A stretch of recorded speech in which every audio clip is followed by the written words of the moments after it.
Plenty of great interviews continue as Trevor Lawrence stops by here. Yeah, we'll clap it up. Yeah, we'll clap that. Man, thanks, guys. Yeah. Very Trevor. We have to get this out of the way. I'll get this out of the way. So our show, Fantasy Football Happy Hour, we are all our biggest fans are the regulars, right? Happy Hour, the regulars. And so for some reason, the name, the Trevler, the Trevler, that has been our nickname for you all season long. So I wanted to get a thumbs up or a thumbs down on the Trevler. We can can it. It's the first half of your name with LAR, and you don't have to pretend to like it. Okay? Right. You don't have to pretend. For If you whatever don't like reason, it, just say you don't like it. It's just become a dumb thing on our show where when somebody has a name, we've added LER to whatever. I'm the excuseler. And so we've just add LER to the end of every name. And so, yes. It's unique. I've never heard of it before. Trevler. Well, So you guys, it's picking up steam. Keep that one. That's Yeah, good. yeah, it's a dumb one. But do we have permission on the Trevler? Of course. All right, we'll there we keep it go. rolling. All right, there we go. We'll keep it rolling. Listen, you're coming off your best season as a pro. What was it like this year under Liam Cohen? Because you guys were just rolling. It felt like on a different capacity at some point. Yeah, man, it was a lot of fun. You know, obviously it took a little bit of time. I think anytime you get a new system, I've been through it now a few times. This one was unique. Just the moving parts, the amount of time it takes to really get comfortable. But once you get there, it feels like you can play fast. I feel like as a quarterback, it gives you a lot of answers, which is a good feeling going out there on Sunday and knowing you have a good plan and you're prepared. So I think towards the middle of the season, it really started to click for our offense, especially in the passing game. You know, we all got on the same page, me with the receivers, tight ends, running backs, all the guys.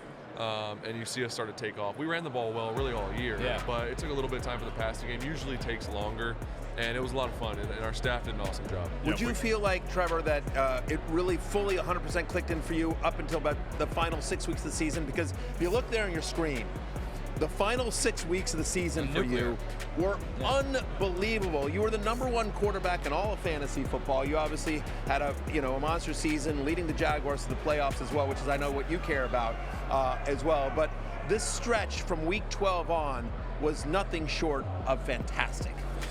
Yeah, I mean, I think there's. I don't know exactly how. It's not really a question there. I was just saying, not really a question. It was just more me telling you how great you are to your face. But I appreciate that. That means a lot. But I guess no. But further on that, because it's a new system for you, and you've been under a bunch of different offensive systems since you came into the NFL. So did you feel like, again, towards the second half, that's when Liam's system really fully clicked and you understood everything? Yeah, and I think it's. In my position, you spend a lot of time in the offseason preparing and learning the system, so it's not that I didn't know the system. I felt confident as far as what we were doing, but I think seeing all the things in real time, in the games, having those reps, those add up over time, and that's where you really feel confident. You see stuff before it happens, so you're making quicker decisions, you're seeing it faster. That's the comfort part, I guess. I always felt confident in what we were doing. I just think seeing it faster and faster, the more reps you get, that's really what started to click over the course of the season and really for our whole offense. Yeah. So you guys had a tough loss in London against the Rams, then you go into the bye week, and you go 9-1 after the bye, elite offense. What specifically happened in that bye week? Was there anything that set you up for the second half of the season? Leading up to that bye week, our season, we'd won a decent amount of games, so we weren't in a bad spot, but offensively, there was a lot of things that we needed to improve on. The details, some mistakes that were happening, some by me, or maybe receiver, O-line, a penalty here or there, just some critical errors by different people at different times. And I think we really looked ourselves in the mirror on that bye week. We're like, all right, guys, we gotta address the penalty problem. Some of the mistakes. We really have to focus in and be more detailed. And I think guys really took that and ran with it. And we're really professional and put a lot of work in to make sure that got fixed when we came back. And you see the improvement from then on. Every week, it seems like we got better and better and better. And I think when guys see that and they say, all right, these extra things that we're doing, they're really making a difference, whether it's the walkthroughs or the extra reps after practice, and guys really bought into that, and it was a lot of fun. We know what kind of mobility you have going all the way back to Clemson, but the career high 9 rushing touchdowns this year, is that something that was, kind of preached by the coaching staff of like, hey, take off more, or is that something you went into the season and been like, I'm healthy, I got to use my legs as much as I can? Yeah, it was something, I got hurt last year in 24, and I think coming back from an injury, especially as a quarterback, it had been so long since I'd been in a live contact situation, and in the spring and in the offseason, you don't get any reps of it because you can't get hit. You're in a red jersey as a quarterback. You never get hit in practice. So I think early on the season, there was times where I'd watch the tape and I felt like I'm not quite as settled in the pocket as I'd like to be. You know, I didn't see the escape lanes as clearly as I wanted to. I wasn't seeing it great. You know, I wasn't moving in the pocket as good as I normally do in the past. So that was something I really worked on, and me and the coaches really worked on throughout the year to get better at. And we talked a lot about, hey, use your athleticism. You know, you can move. And it finally started to click more. I felt like I got back into my groove of just seeing it and playing. Like, of course, evaluating the concept down the field, but if there's a lane or if there's a rush getting home, I got to be able to escape and use my legs. And it really started to click, and I feel like I used it at the right times and not trying to do it too much. You can't chase those plays. They just kind of come naturally, and you got to feel the pocket.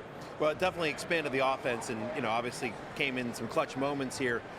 One thing I want to talk to you about a little bit is, you know, you see wide receivers get traded midseason all the time. Sometimes it works out, sometimes it doesn't. It's tough for a wide receiver to come into a new system and develop a chemistry with a quarterback here. But it seemed like from moment one, Jakobi Meyers and you were on the same page. Yeah. Talk to me about what that trade did for this offense and what you see in Jakobi. It did a lot. I mean, I can't say enough about him and the type of player he is and the guy and just the leadership, everything that he brought to our team when we really needed it. You know, as far as Travis Hunter going down, the receiver room kind of shuffled around a little bit. We had a lot of injuries just throughout the year where we had to make some changes, and a lot of guys played, and for him to be able to come in and really be consistent right away. He picked up the offense super fast, which was impressive, and then he was such a reliable target for me, especially over the middle of the field. I mean, he catches everything, does everything right, made some big plays for us, and he blocks. You know, and that's the thing for a receiver that people don't realize, and it's that you don't get fantasy points for it. But no, as far as our but it team, keeps you on the field. Keeps you on the field, and as far as the team goes, guys see that and appreciate that when you're willing to block in the run game, and he's just willing to do whatever it takes. And I think that guys gravitate towards that, and really, it was a huge get for our offense. Yeah, unfortunately, Trevor, we call him the Jacobler on our show. Jacobler? Yeah, so we've got the Traveler, the Jacobler. It gets Ask if we progressively. get permission on that one. Yeah, it gets progressively worse and worse. Another kind of an unheralded guy, Parker Washington, came out of nowhere. Then all of a sudden, looks like he's the best player in football over the last month of the season. Like, how did you see his growth as the season evolved? It's cool to see, just because I've been with Parker for 3 years now, and just the amount of work he puts in. He's such a hard worker, takes care of himself. He's prepared every day, and he hasn't always gotten the opportunities just because, you know, Christian Kirk was our slot for a few years. Me and him had a great relationship. Christian's a great player, and Parker had to come in and play for him a little bit when he went down with injuries, but still not in that starting role for an extended amount of time. And then this year, he was playing a little bit, played well when he got the opportunity, but still not a starter. And then, obviously, when Travis Hunter went down, he became our main slot receiver. So he got, I think, just knowing that he was going to get all those opportunities, and he played so well every game, prepared the right way, just ran with that opportunity. So I'm proud of him because he's put in the work, and he finally got his shot, and he took advantage of it. And I have a lot of trust in him. I think you saw throughout the season just the amount of times I threw some passes into tight windows. I trust him, and he goes and makes plays, run after the catch. I mean, he was huge for us. You mentioned Travis Hunter. It felt like we saw the best of you guys, and then he got hurt for the rest of the season. Yeah. What are you expecting from him this year? Because it feels like people forgot the kind of receiving talent alone that he is. I mean, he's such a talented player, and I think you're right. People forgot that he's on our team just because he didn't get to finish the season, and it moves fast. There's a lot going on, and I think you look at the talent we have, just all the guys we have, and he wasn't even on the field the last half of the season, offense or defense, and he's such a weapon on both sides of the ball. So it'll be interesting to see exactly how much he plays both ways, and we'll have to figure all that stuff out. But there's no denying the talent he is, and you saw in that LA game, I feel like we finally started to click a little bit. Yes. So it is a bummer when he got hurt, but I do think he'll use it as a good thing for him, as far as just to be able to learn the back half of the season, take some pressure off of him, just learn the system, get healthy, spend some time. He just had a baby as well. So I think in the end it'll be good for him, but it was definitely a bummer in the moment. And I mean, to have a guy that second overall pick you don't even have basically all season, and he's going to be healthy coming back next year, it's exciting for our team.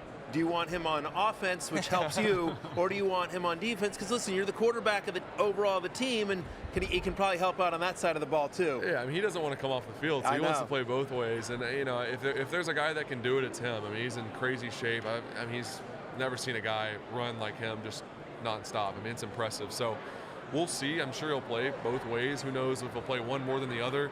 Yeah, he's a great guy to throw to. He's a weapon for us. I want him to have the most impact possible for our team, because that means it's going to help us the most. So And I think he'd want that too. He wants to help our team the most he can. So we'll see where that lands. I think it's going to be a moving, it's going to be fluid, but we'll see. Yeah. Probably on a week-to-week basis here. I want to ask about one other wide receiver here. After his rookie season, expectations were sky high for Brian Thomas. Kind of an up-and-down year last year. I was just curious about what you felt the difference was from year 1 to year 2 for BTJ, and then what you expect coming into year 3. Yeah, I think it's a new system for everybody, and that can play a part in that. And then it's a new staff too, so he had a great year, and he was familiar with what we were doing last year, his rookie year, 2 years ago. And then we get a new system, and it's new coaches, and you're trying to figure it all out. And then we got some new players come in. We got Travis Hunter that's drafted. Yeah. Obviously, we ended up picking up Jakobi as well. Parker comes onto the scene. So there's a lot of moving parts, and you're trying to figure out who does what well, who's the best at this, and you're trying to get guys in the right position. So it's not always that first year. You might not always maximize your production, and that's just the reality of it. And I think it was cool to see how he responded to some adversity. He had such a great rookie year. Didn't go exactly the way he probably wanted it to last year, and he still was the same guy every day, came to work, didn't complain. There's a lot of guys that probably couldn't have handled that at the receiver position because guys want the ball. Yeah, it's understandable, but I'm just proud of the way he worked. And I know he's going to bounce back, and he's dealing with a couple of injuries throughout the year too, and he played through a lot of stuff that people probably don't know about. So that guys go through a lot, and it's not always just a black and white, hey, this guy didn't have a good season. It's not that. I think he's going to have a great year this year. Yeah, seemed like he got his swagger back a bit in the final month of the season. For sure. Some good moments. You guys played the Seahawks in the first half of the season. What are the challenges preparing for a Mike McDonald defense? A lot of challenges. They're very sound. They create a third down. Their plan for third down is really good as far as the different looks they present you, the pressure looks. They come after you, but then you think they're coming after you, and they drop everybody into coverage. Right. They do a good job of scheming your protection stuff up, and then they have just really good players too. When you mix really good players with really good coaches, I think it usually works out pretty well. So they have their group up front is great. They're great against the run. They can rush the passer really across the board, inside, outside. It's a tough defense to block, to go against, and they create some chaos for your offense. So that was definitely one of the better defenses we played this year. What did you think of your 30-year-old offensive coordinator being all over the coaching rumors this offseason? Because I think the national fan wasn't aware of him because he doesn't call plays, but I'm sure he does a lot behind the scenes. But it felt like there was a lot of hype around him. Yeah, he does a lot. So I was watching it closely and just hoping that he didn't leave us. Yeah. I told him in our last meeting, we have a great relationship. I was talking to him, I was like, hey, don't leave us after 1 year. We're just getting started, right. So obviously I wish the best for him as far as if he were to get an opportunity that he wanted to take. You root for him to get that, but more joking, just wanting to have him around because he's super smart. He's unique. I've never been around a guy like him. The way he prepares, the amount of details that go into our meetings just in our quarterback room and what we talk about throughout the week, getting ready for our opponent, really impressive. And he's helped me a lot. He's taught me so much, and I'm excited to get another year, at least one more year of that with him. Trevor, you're here thanks to your partnership with Zevo. What can you tell us about that? Yeah, we're here with Zevo, and it's a flying insect trap. Here, you plug it in inside by the kitchen. It eliminates any fruit flies, mosquitoes, anything like that. So we living in Florida, we host a lot at our house. We're inside, outside, going back and forth. The door gets left open, so bugs get in all the time. So it's really perfect for us to protect all our Super Bowl party snacks and everything that we got inside, all the food that's sitting out.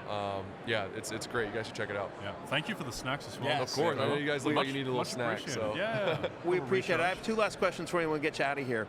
The first one is just, again, we're a fantasy football show. I'm curious, you only care, obviously, and rightfully so, about the Jaguars, getting the Jaguars to a Super Bowl, but I'm curious how often fantasy football comes up in your life. Do people approach you about it? Do they talk to you? Do they say, like, hey, I need you to throw it to Jakobi, or I need you to throw it to Parker. Hey, is Bretton Strange getting 5 targets today? Or, hey, I've got you on my fantasy team. I'm curious. I get a lot of that, yeah. Do you? It's huge, obviously, like you guys are talking about it. I mean, it's cool because I think it's gotten a lot of people into the game that might not have been before. So I think there's a lot of good things about it. There's, of course, with anything, there's some negatives too. You get a lot of stuff that's like you said, I'm just trying to win games. I don't really care that much about. Nor should you. I wish I got more points for you. That probably meant I played better, but we won, so I'm happy with that. But it is cool. It gets people into the game. Some of my buddies that maybe didn't know a ton about the NFL, they started playing fantasy football, and now they're super into it. They know everything that's going on. They follow the games.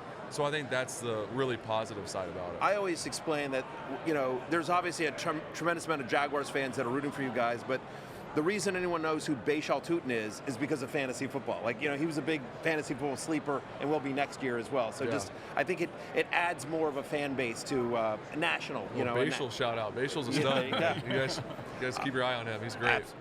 Well, we're excited to see what happens next year with Bashal Tutin. We're all big fans of him on the show.